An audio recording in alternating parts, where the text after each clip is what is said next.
Demolition defend the WWF Tag Team titles Freebird style against the Hart Foundation, who are joined by Owen Hart at SummerSlam 90. Demolition retain. Come Survivor Series, Axe doesn't leave WWF yet.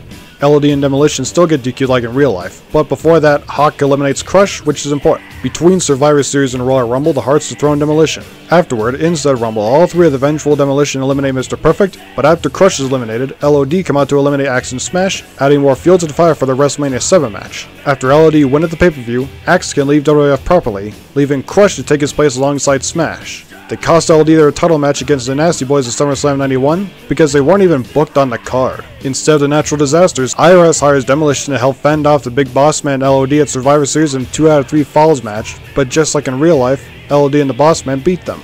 LOD get their titles back, and Demolition beat Higher Energy to become the #1 contenders of WrestleMania. There, to keep things fresh, the titles will be on the line in a Falls Count Anywhere match, and in the end, it's Demolition who emerge victorious and dethrone the champions.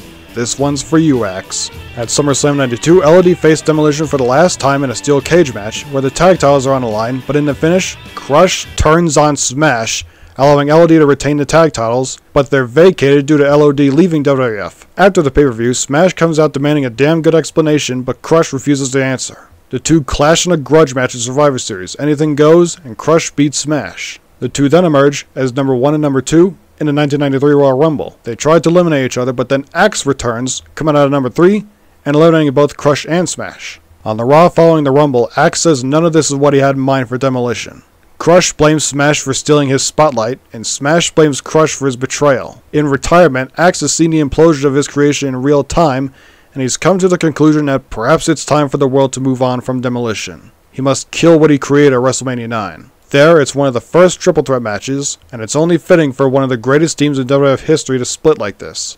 Ultimately, after a grueling battle, and this is important, Crush comes out on top again, pinning Axe. Afterward, Crush felt lost, unfulfilled. Axe and Smash then come out to tell Crush that this is what he wanted. This is what he asked for. This is what he's become. He doesn't need them anymore. Crush wonders what he can do about it, and Axe and Smash say that he knows the answer. And sooner or later he'll find out. What did they mean?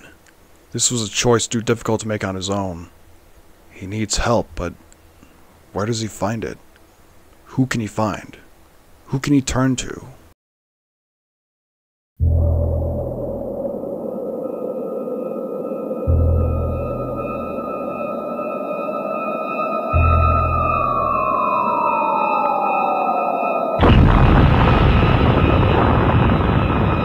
Crush will channel the Earth's magma into his veins, infusing with his infernal rage. Atom Bomb, renamed Blast, will then release it into the world in a great explosion, bringing forth a nuclear winter. If any survivors remain, Bam Bam Bigelow will be the last thing they see before they too are engulfed in the flames. Together they're known as Armageddon, hailing from 3 Mile Island. This was to help Crush need to take Demolition to the next level but burn the past down. Their warpath begins at King of the Ring, and continues into SummerSlam.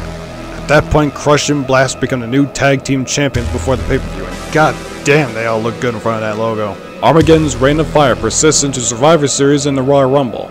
Because Lex actually dethrones Yoko at SummerSlam in this timeline, Bam Bam unseats Luger. Sure, they may be heels, but some of the fans cheer them because they were their heels. That said, Bret and Owen Hart eliminate each other from the Royal Rumble match at the same time. Therefore, Mania 10's Curtain Jerk is a tiebreaker match between the two brothers, and whoever wins it gets to face Bam Bam in the main event. In this case, it's Bret, who in the build to Mania says Bam Bam thinks Armageddon will bring forth the end of WWF, while Armageddon ends here. Meanwhile, the Smoking Guns unseat Crush and Blast. Following the pay-per-view, Bam Bam blames Armageddon's failure on Crush and Blast for being too weak. Reminded of Demolition's implosion, dissension rises between Bam Bam and Crush. Blast tries crawling to chaos, but to no avail. Perhaps it was time for Armageddon to go out in a blaze of glory at SummerSlam 94, in the same way Demolition did, in the second triple threat match in WWF history. This time no holds barred, anything goes. Bam Bam pins Crush, and the ladder is out of there. Post-match, Blast rushes to Bam Bam, apologizing for not being a better teammate. So what if Armageddon's just Demolition 2.0? He still wants it to succeed because they had something going for them. Maybe Armageddon can bounce back if it's just those two carrying the load. Bam Bam pauses and then agrees. That sounded like a sensible and logical plan. The two prove they still had decent chemistry as a tag team when they win the belts in the tournament finals in the 1995 Royal Rumble. To their surprise, look who came crawling back but Crush, wearing his Armageddon gear, To which Bam Bam and Blast like, tell us you want back on Armageddon without making a peep. However, right before WrestleMania, Crush is arrested for drug possession. So much for that. Anyway, Bam Bam and Blast show they don't need Crush anymore by holding on to the titles until SummerSlam, where Blast gets injured, forcing the belts to be vacated. It looks like Bam Bam's all by his lonesome now. He feels bad for Blast too. He was the voice of reason in Armageddon.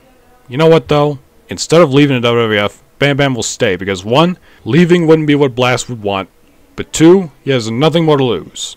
Except his colors. The gray represents how Armageddon is old news these days, but Bam Bam still has that smoke to accompany the fire in his gut, as he unseats Diesel to become the new WWF champion again. What?